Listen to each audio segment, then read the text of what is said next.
Le dialogue de sainte Catherine de Sienne, deuxième partie, la providence de la miséricorde. Chapitre 10. De la providence de Dieu à l'égard de ceux qui sont encore dans l'amour imparfait.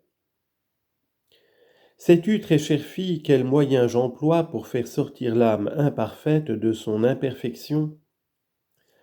Quelquefois je la livre à elle-même, à la multiple variété des pensées qui confusément l'obsèdent et à l'aridité de son esprit. Il lui semble alors qu'elle est entièrement abandonnée de moi et qu'elle n'a plus d'affection pour rien, ni pour le monde, parce qu'en réalité elle n'en a pas, ni pour moi, croit-elle, parce qu'elle n'éprouve en elle-même aucun sentiment, sauf dans sa volonté, une certaine disposition à ne pas vouloir m'offenser. Cette porte de la volonté libre, je ne donne pas licence aux ennemis de l'ouvrir. Je permets bien aux démons et aux autres ennemis de l'homme d'enfoncer les autres portes, mais pas celle-là qui est la principale et dont dépend le sort de la cité de l'âme. C'est au libre arbitre qu'est confiée la garde de cette porte. C'est moi qui l'ai fait libre, à lui de répondre, à son gré, oui ou non. Nombreuses sont les portes de cette cité, mais il en est trois qui ont plus d'importance que les autres. La principale est celle que je viens de dire, la volonté, qui est inexpugnable, si elle ne consent à se livrer, et qui commande les deux autres, qui sont la mémoire et l'intelligence. Si la volonté consent à lui livrer passage, l'ennemi, l'amour-propre, fera irruption dans la place avec toute la troupe hostile qui le suit.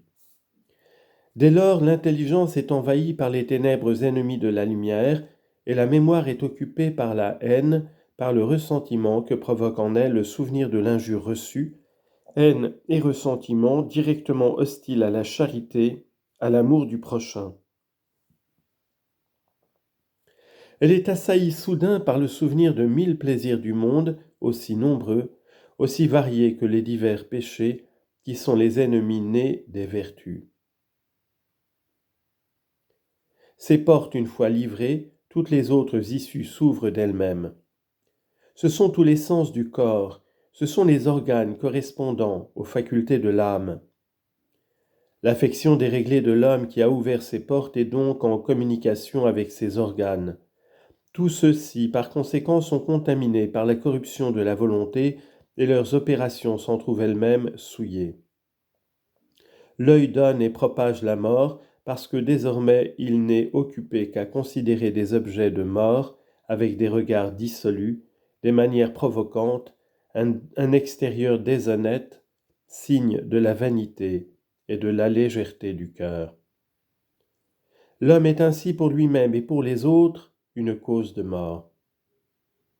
Ô malheureux, je t'avais donné tout cela pour élever tes regards vers le ciel. La beauté de mes créatures devait te conduire à moi pour y contempler la beauté de mes mystères.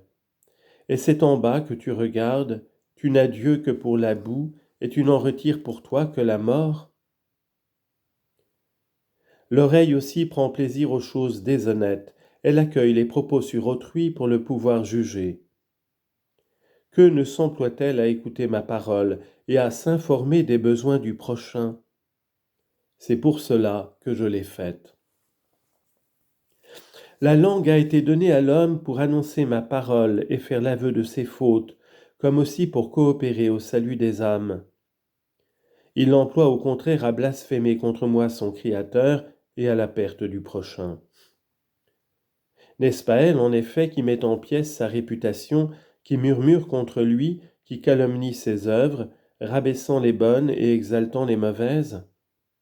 Jurements, faux témoignages, paroles lascives, dangereuses pour soi-même et pour les autres, voilà ses méfaits.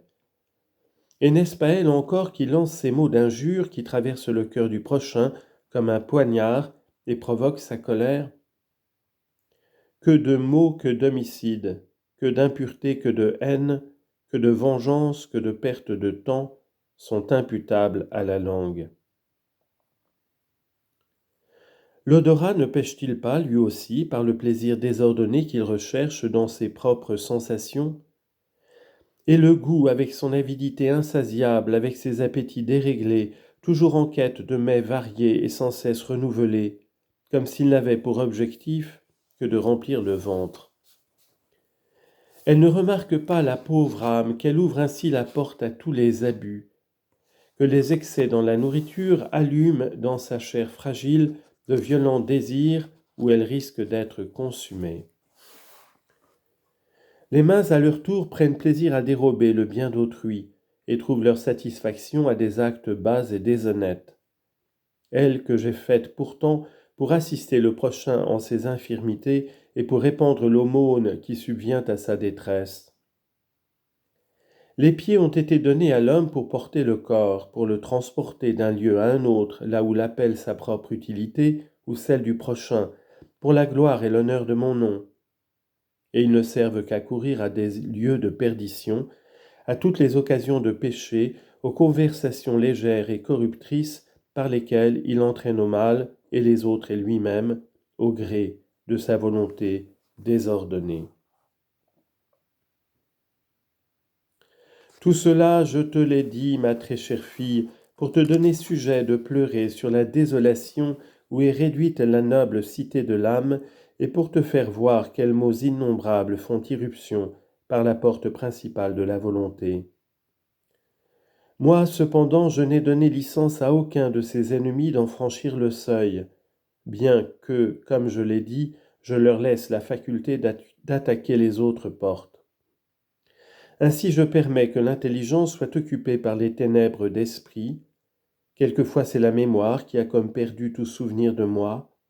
En d'autres temps, c'est toute la sensibilité qui semble en révolte, tous les sens du corps qui se sont mis en insurrection.